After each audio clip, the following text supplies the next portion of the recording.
തെരഞ്ഞെടുപ്പ് കാലത്ത് കോംപ്രമൈസ് ചെയ്തിട്ടില്ല, പിന്നീട് ഇനി തെരഞ്ഞെടുപ്പ് കഴിഞ്ഞിട്ട് കോംപ്രമൈസ് ചെയ്യാൻ പോണ്. ഈ രാജ്യത്തോടുള്ള കേരളത്തിന്റെ പ്രഖ്യാപനമാണ് ഞങ്ങളുടേത് മതേതര കേരളമാണെന്ന്. അതമ്മ ഒരു പോറൽ വീഴ്ത്താൻ സമ്മതിക്കില്ല.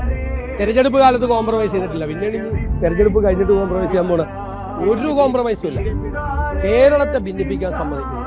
വരാനിരിക്കുന്ന തലമുറകൾ സൗഹാർദ്ദത്തോടു കൂടി, നമ്മുടെ മക്കളും കൊച്ചുമക്കളും സൗഹാർദ്ദത്തോടു കൂടി ജീവിക്കുന്ന ഒരു കേരളം, അത് തകർക്കാൻ ഒരു ശക്തിയെ സമ്മതിക്കില്ല. എന്തു വില കൊടുത്ത് അതിനെ എതിർക്കും. വ്യക്തിപരമായി എന്നെ ഇഷ്ടമില്ലെങ്കിൽ പറഞ്ഞു, എന്നോട് എല്ലാവർക്കും ഇഷ്ടം ഉണ്ടാവണമെന്നില്ല, അനിഷ്ടം ഉണ്ടാവും. ചിലപ്പോൾ എന്റെ സ്വഭാവം ഇഷ്ടമില്ലായിരിക്കും. ഞാനത് കറക്റ്റ് ചെയ്യാം. പക്ഷേ വർഗീയത പറയരുത്. ബിജെപിയുടെ ഔദ്യോഗിക പേജ് വന്നിരിക്കുന്നത് അങ്ങേ മുഖ്യമന്ത്രിയാക്കിയത് പാണക്കാട് എന്ന് പറഞ്ഞ ഒരു ചിത്രം ഉൾപ്പെടെയാണ്. അല്ല, ബിജെപിയുടെ പരിപാടി എന്താണ്? വിദ്വേഷ പ്രചരണമാണ്. ദേശീയ തലത്തിലും സംസ്ഥാന തലത്തിലും അത് ചെയ്തുകൊണ്ടിരിക്കുകയാണ്. വിദ്വേഷ പ്രചരണം നമ്മളെ ഭിന്നിപ്പിക്കാനാണ്. അപ്പൊ നിങ്ങളുടെ കൂട്ടത്തിൽ എത്ര മതവിഭാഗങ്ങളിൽപ്പെട്ട ആളുകളുണ്ട്?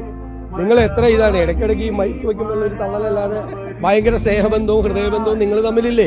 വിവിധ സ്ഥാപനങ്ങളിൽ വർക്ക് ചെയ്യുന്നവർ, അതിലൊരു ഭിന്നിപ്പുണ്ടായാലും ഒന്ന് സങ്കല്പിച്ചു നോക്ക്. എനിക്ക് ഇമാജിൻ ചെയ്യാൻ പോലും പറ്റില്ല. അതൊന്നും സമ്മതിക്കില്ല കേരളം. നമ്മൾ പറയില്ലേ, ഈ തെരഞ്ഞെടുപ്പിന്റെ പ്രഖ്യാപനം ഈ രാജ്യത്തോടുള്ള കേരളത്തിന്റെ പ്രഖ്യാപനമാണ് ഞങ്ങളുടേത് മതേതര കേരളമാണെന്ന്. അതമ്മ ഒരു പോറൽ വീഴ്ത്താൻ സമ്മതിക്കില്ല. ഒരു പോറൽ വീഴ്ത്താൻ